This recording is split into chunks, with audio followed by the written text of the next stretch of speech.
We're doing a satire on relationships, we're doing a satire on therapy, and most of all, we're doing a satire on hot button issues. And bravo to you for taking that on, because that's tough. But yeah, you got people on both sides of all these issues arguing, and it was very funny.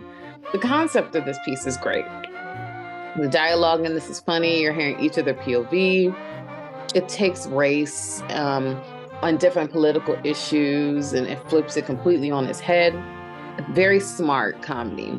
But it was also a great way to throw in these important messages that really need to be heard.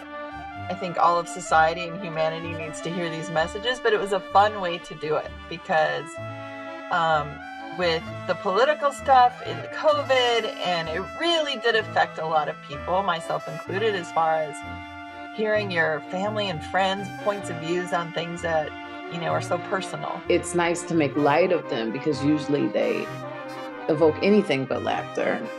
The audience and the therapist ended up becoming sort of the same person, which I thought made the piece interactive and interesting to get into. I thought it had a good sense of self-awareness about that central conceit that allowed it to be funny. Politics will always be in our lives. I think this film should be shown on a national scale because it kind of hits the point on both sides of the aisle quite well on how both sides think the other side's brainwashed, because we really just don't want to think that people are allowed to have different opinions.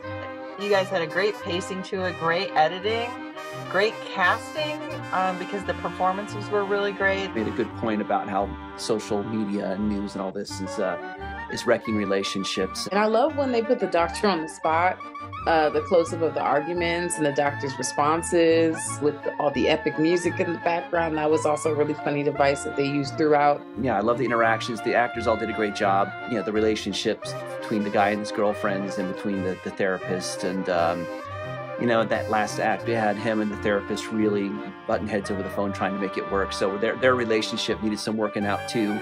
I just thought these serious issues were dealt with very well with humor. And it's unfortunate that a lot of comedians now are having issues with that because that's what we go to, right? We go to humor, but now comedians are afraid to say certain things. So I just thought you guys did a great job because you had to kind of walk that line of, are we going to offend somebody by just putting this out there?